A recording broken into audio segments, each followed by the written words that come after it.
एक भारतीय कोई जापान में घूमने के लिए गया। ट्रेन जापान की, बहुत पुरानी बात बता रहा हूं आपको, आज तो जापान बहुत विकसित है, बुलेट ट्रेन वहां चलती है। तो उस जमाने में जापान की बहुत दयनीय स्थिति थी। एक बार तो उस ट्रेन, साधारण सी ट्रेन में भारतीय कोई यात्रा कर रहा है, तो उसने क्या देखा कि एक जापानी सुई तागा लेकर के, अपने हाथ में सुई तागा लेकर के, जो सीट फटी हुई थी ट्रेन की जापान में, उसको सिल रहा है। तो भारतीय को बड़ा ताजुब हुआ। बोले भैया आप क्या कोई रेलवे कर्मचारी हो? बोले नहीं नहीं, मैं रेलवे कर्मचारी नहीं हूं। फिर कौन हो? मैं शिक्षक हूं। मैं कौन हूं? शिक्षक हूं। मैं अपने विद्यालय जाता हूं, अपने स्कूल जाता हूं, अपनी यूनिवर्सिटी जाता हूं, इसी ट्रेन में बैठ के जाता हूं। मैं रोज देखता था कि ट्रेन की सीट फटी हुई है, कवर फटा हुआ है।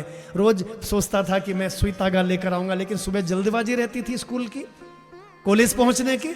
इसलिए आज मैंने क्या किया, कल शाम को अपने बैग में, स्कूल बैग में, जो मेरा बैग था, पर्स था, उसमें मैंने वो सुई तागा कल ही रख लिया था और आज मैं इसको सिल रहा हूं।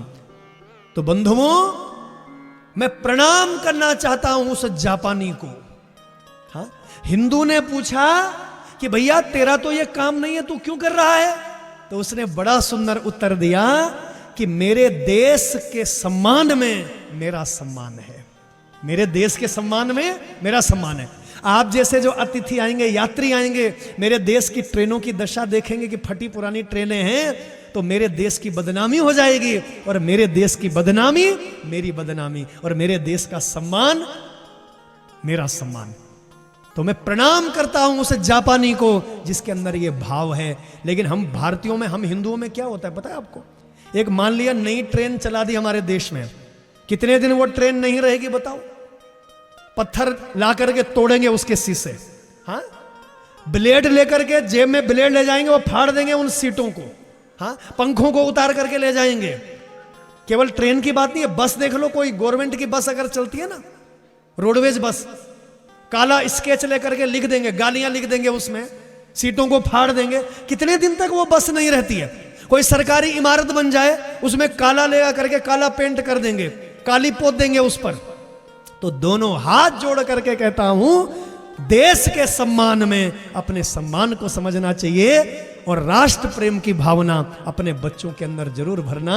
अपने बच्चों को कहना, बेटा हम बाद में है, सर्वोपरि हमारा राष्ट्र है। राष्ट्र रहेगा, भारत राष्ट्र रहेगा तो हम सुरक्षित रहेंगे, सनातन धर्म रहेगा तो हम सुरक्षित रहेंगे। और जब भारत माता ही नहीं रहेगी तो क्या करोगे पैसा कमाकर? बच्चों को पैसा कमाना मत सिखाइए। हाँ, अफगानिस्तान का आप इतिहास देखें, अभी देखें, अफगानिस्तान में क्या हुआ? अफगानिस्तान के लोगों ने बच्चों में राष्ट्र प्रेम की भावना नहीं भरी, केवल पैसा कमाना सिखाया। और पैसा कमाना सिखाया तो वो बैंक बैलेंस आज सब जो उग्रवादी लोग हैं, अलगाववादी लोग हैं, वो वामपंथी लोग हैं, वो जो विधर्मी लोग हैं, उन्होंने सब लूट लिया। आतंकवादियों ने लूट लिया और वो कंगाल हो गए, कुछ नहीं, आतंकवादियों के कब्जे में देश हो गया आज। तो भैया बच्चों को पैसा कमाना मत सिखाओ। बच्चों को ये मत बताओ कि पैसा सब कुछ है, पैसा सब कुछ नहीं है, राष्ट्र सर्वोपरि है। हमारा पैसा, हमारी जगह, जमीन, मकान, दुकान, संपत्ति, बैंक बैलेंस तभी काम आएगा जब हमारा राष्ट्र सुरक्षित रहेगा, जब हमारा देश सुरक्षित रहेगा।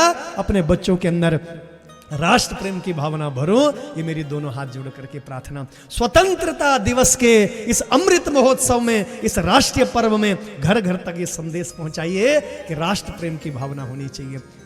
प्रत्येक व्यक्ति का योगदान होना चाहिए राष्ट्र की प्रगति के लिए, देश की प्रगति के लिए। ये उन हमारे जो चुने हुए लोग हैं या अधिकारी लोग हैं, उन्हीं का धर्म नहीं है केवल राष्ट्र को आगे बढ़ाने का, हमारा भी परम धर्म है। बोलिए भारत माता की हर हर महान।